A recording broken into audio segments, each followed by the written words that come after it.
जानिए अघोरियों की रहस्यमयी दुनिया की कुछ अनजानी और रोचक बातें। नमस्कार दर्शकों, स्वागत है आपका हमारे YouTube चैनल आध्यात्मिक ज्ञान में। अघोर पंथ हिंदू धर्म का एक संप्रदाय है। इसका पालन करने वालों को अघोरी कहते हैं। अघोर पंथ की उत्पत्ति के काल के बारे में अभी निश्चित प्रमाण नहीं मिले हैं, परंतु इन्हें कपालिक संप्रदाय के समकक्ष मानते हैं। ये भारत के प्राचीनतम धर्म शैव शिव साधक से संबंधित हैं। अघोरियों को इस पृथ्वी पर भगवान शिव का जीवित रूप भी माना जाता है। शिव जी के 5 रूपों में से एक रूप अघोर रूप है। अघोरी हमेशा से लोगों की जिज्ञासा का विषय रहे हैं।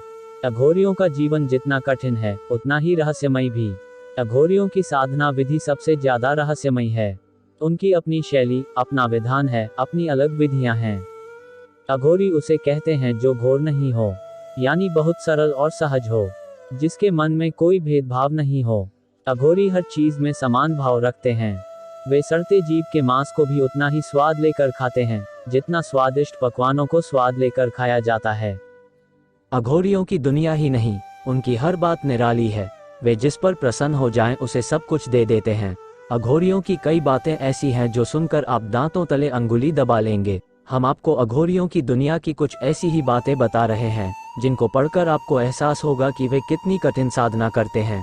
साथ ही उन शमशानों के बारे में भी आज आप जानेंगे जहां अघोरी मुख्य रूप से अपनी साधना करते हैं।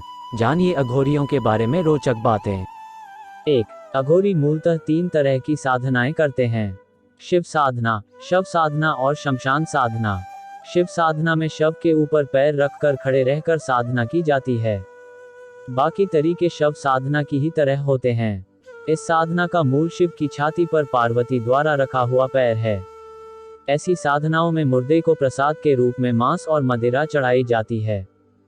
शव और शिव साधना के अतिरिक्त तीसरी साधना होती है शमशान साधना, जिसमें आम परिवारजनों को भी शामिल किया जा सकता है। इस साधना में मुर्दे की जगह शवपीठ, जिस स्थान पर शवों का दाह संस्कार किया जाता है, की पूजा की जाती है। उस पर गंगा जल चढ़ाया जाता है। यहाँ प्रसाद के रूप में भी मांस मदिरा की जगह मावा चढ़ाया जाता है। अघोरी शव साधना के लिए शव कहाँ से लाते हैं? हिंदू धर्म में आज भी किसी 5 साल से कम उम्र के बच्चे, सांप काटने से मरे हुए लोगों, आत्महत्या किए लोगों का शव जलाया नहीं जाता, बल्कि दफनाया या गंगा में प्रवाहित कर दिया जाता है। पानी में प्रवाहित ये शव डूबने के बाद हल्के होकर पानी में तैरने लगते हैं।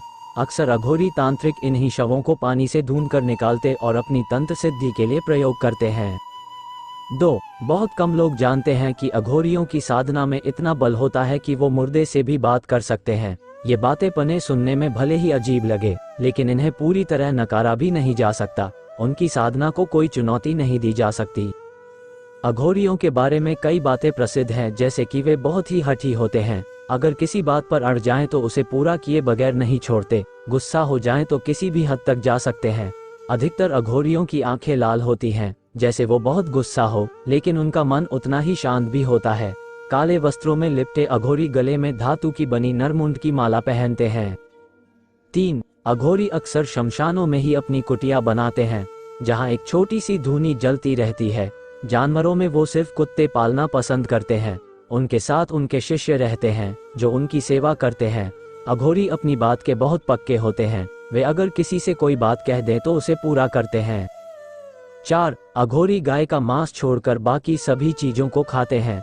मानव मल से लेकर मुर्दे का मांस तक। अघोर पंथ में शमशान साधना का विशेष महत्व है, इसलिए वे शमशान में रहना ही ज्यादा पसंद करते हैं। शमशान में साधना करना शीघ्र ही फलदायक होता है। शमशान में साधारण मानव जाता ही नहीं, इसीलिए साधना में विधपने का कोई प्रश्न ही नहीं उठता। उनके मन से अच्छे बुरे का भाव निकल जाता है, इसलिए वे प्यास लगने पर खुद का मूत्र भी पी लेते हैं। 5. अघोरी अमूमन आम दुनिया से कटे हुए होते हैं। वे अपने आप में मस्त रहने वाले, अधिकांश समय दिन में सोने और रात को शमशान में साधना करने वाले होते हैं। वे आम लोगों से कोई संपर्क नहीं रखते, ना ही ज्यादा बातें करते हैं। वे अधिकांश समय अपना सिद्ध मंत्र ही जाप करते रहते हैं। 6. आज भी ऐसे अघोरी और तंत्र साधक हैं जो पराशक्तियों को अपने वश में कर सकते हैं। ये साधनाएं शमशान में होती हैं और दुनिया में सिर्फ 4 शमशान घाट ही ऐसे हैं जहां तंत्र क्रियाओं का परिणाम बहुत जल्दी मिलता है। ये हैं तारापीठ का शमशान, पश्चिम बंगाल, कामाख्या पीठ, असम का शमशान, त्र्यंबकेश्वर, नासिक और उज्जैन, मध्य प्रदेश का शमशान। तारापीठ यह मंदिर पश्चिम बंगाल के वीरभूमि जिले में एक छोटा शहर है। यहाँ तारा देवी का मंदिर है। इस मंदिर में मां काली का एक रूप तारा मां की प्रतिमा स्थापित है। रामपुर हाट से तारापीठ की दूरी लगभग 6 किलोमीटर है। पौराणिक मान्यताओं के अनुसार यहाँ पर देवी सती के नेत्र गिरे थे, इसलिए इस स्थान को नयन तारा भी कहा जाता है। तारापीठ मंदिर का प्रांगण शमशान घाट के निकट स्थित है। इसे महाशमशान घाट के नाम से जाना जाता है। इस महाशमशान घाट में जलने वाली चिता की अग्नि कभी बुझती नहीं है। यहाँ आने पर लोगों को किसी प्रकार का भय नहीं लगता है। मंदिर के चारों ओर द्वारका नदी बहती है। इस शमशान में दूर दूर से साधक साधनाएं करने आते हैं। कामाख्या पीठ असम की राजधानी दिसपुर के पास गुवाहाटी से 8 किलोमीटर दूर कामाख्या मंदिर है। यह मंदिर एक पहाड़ी पर बना है व इसका तांत्रिक महत्व है। प्राचीन काल से सत्युगीन तीर्थ कामाख्या वर्तमान में तंत्र सिद्धि का सर्वोच्च स्थल है। पूर्वोत्तर के मुख्य द्वार कहे जाने वाले असम राज्य की राजधानी दिसपुर से 6 किलोमीटर की दूरी पर स्थित नीलांचल अथवा नीलशैल पर्वतमालाओं पर स्थित मां भगवती कामाख्या का सिद्ध शक्तिपीठ सती के 51 शक्तिपीठों में सर्वोच्च स्थान रखता है। यही भगवती की महामुद्रा योनि कुंड स्थित है। ये स्थान तांत्रिकों के लिए स्वर्ग के समान है। यहाँ स्थित शमशान में भारत के विभिन्न स्थानों से तांत्रिक तंत्र सिद्धि प्राप्त करने आते हैं। नासिक त्र्यंबकेश्वर ज्योतिर्लिंग मंदिर महाराष्ट्र के नासिक जिले में है। यहाँ के ब्रह्मगिरी पर्वत से गोदावरी नदी का उद्गम है। मंदिर के अंदर एक छोटे से गड्ढे में 3 छोटे छोटे लिंग है। ब्रह्मा, विष्णु और शिव इन तीनों देवों के प्रतीक माने जाते हैं। ब्रह्मगिरी पर्वत के ऊपर जाने के लिए 700 सीढ़ियां बनी हुई हैं। इन सीढ़ियों पर चढ़ने के बाद रामकुंड और लक्ष्मण कुंड मिलते हैं और शिखर के ऊपर पहुंचने पर गोमुख से निकलती हुई भगवती गोदावरी के दर्शन होते हैं। भगवान शिव को तंत्र शास्त्र का देवता माना जाता है। तंत्र और अघोरवाद के जन्मदाता भगवान शिव ही हैं। यहाँ स्थित शमशान भी तंत्र क्रिया के लिए प्रसिद्ध है। उज्जैन महाकालेश्वर मंदिर 12 ज्योतिर्लिंगों में से एक है। यह मध्य प्रदेश के उज्जैन जिले में है। स्वयंभू, भव्य और दक्षिणमुखी होने के कारण महाकालेश्वर महादेव की अत्यंत पुण्यदायी माना जाता है।